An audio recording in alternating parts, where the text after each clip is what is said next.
दोस्तों, कहानी की शुरुआत होती है जर्मनी के एक छोटे से द्वीप हेल्गोलैंड को दिखाते हुए, जहां 513 लोग अपनी जिंदगी गुजार रहे थे क्योंकि पूरी दुनिया में एक खतरनाक वायरस फैल गया था, जिसकी वजह से काफी सारे लोग मारे गए और जो बचे हुए लोग हैं वो ज़ॉम्बीज बन गए। इन ज़ॉम्बीज से बचने के लिए ये लोग हेल्गोलैंड आइलैंड पर आ गए और यहाँ धीरे धीरे इन 513 लोगों ने अपनी एक सोसाइटी बना ली और खेती वगैरह करके अपनी जिंदगी गुजारने लगे। लेकिन खाने पीने का सामान काफी कम था, इसलिए इस आइलैंड पर केवल 513 लोग ही रह सकते थे और अगर एक भी मेंबर यहाँ बढ़ गया तो इन लोगों को काफी दिक्कत हो सकती थी। इसलिए जब भी इस आइलैंड पर कोई बच्चा पैदा होता था तब वोटिंग के जरिए उस इंसान को चुना जाता था जो अपनी जान दे सके, ताकि आइलैंड पर लोगों की आबादी कंट्रोल में रह सके। वहीं अब हम एक बोर्ड पर सभी सर्वाइवर के नाम के आगे कुछ पॉइंट्स लिखे हुए देखते हैं, जो इन्हें तब मिलते हैं जब ये कोई अच्छा काम करते हैं और इस तरह इनका नाम ऊपर बढ़ता रहता है। लेकिन अगर किसी इंसान ने गलत काम किया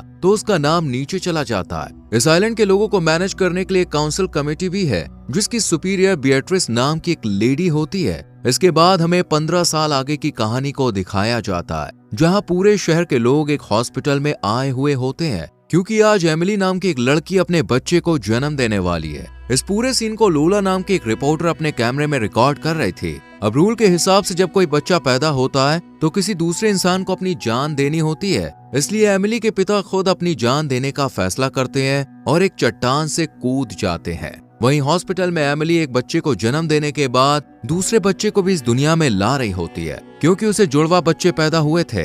ये देखकर बिएट्रिस एक बार फिर काउंसिल कमेटी की मीटिंग रखती है और सभी लोगों से इस बारे में बात करती है। काफी देर तक सोचने के बाद ये लोग वोटिंग करने का डिसाइड करते हैं ताकि वोटिंग के जरिए पता चल सके कि किस इंसान को सैक्रिफाइस करना है। अब दूसरी तरफ हम क्रिश्चियन और हेनरिक नाम के दो दोस्तों को देखते हैं जो बोर्ड पर अपनी रैंकिंग देख रहे थे। क्रिश्चियन की रैंक 511 नंबर पर थी। ये देखकर वो काफी परेशान हो जाता है और हेनरिक से कहता है कि अगर मुझे मारने के लिए चुना गया तो मैं अपनी जान नहीं दूंगा। लेकिन हेनरिक उसे वार्न करते हुए कहता है कि पिछली बार एक आदमी ने इस तरह से बचने की कोशिश की थी, पर इन लोगों ने उसे जबरदस्ती पिंजरे में कैद करके समुंदर में फेंक दिया था। इसके बाद हम 512 नंबर पर मौजूद एलिसे नाम की एक बुजुर्ग लेडी को देखते हैं, जिसकी अब काफी उम्र हो चुकी थी, इसलिए सभी लोग उसे बिल्कुल यूजलेस समझते थे। वही सबसे आखिरी पोजीशन यानी 513 रैंक पर जिस शख्स का नाम होता है वो था इटियन, जो कि एक वर्कर है और उसे सब लोगों ने क्रिमिनल घोषित कर दिया है। इसके बाद सीन शिफ्ट होता है मारेक और उसके बेटे लाइनस पर। ये दोनों एक लैब में उसी वायरस की वैक्सीन बनाने की कोशिश कर रहे थे। वहीं दूसरी तरफ हम जूडिथ नाम की एक लेडी को देखते हैं जो यहाँ के अथॉरिटीज में से एक थी। कुछ देर के बाद वो मारेक के साथ शहर के सभी लोगों को दवाइयां देने के लिए जाती है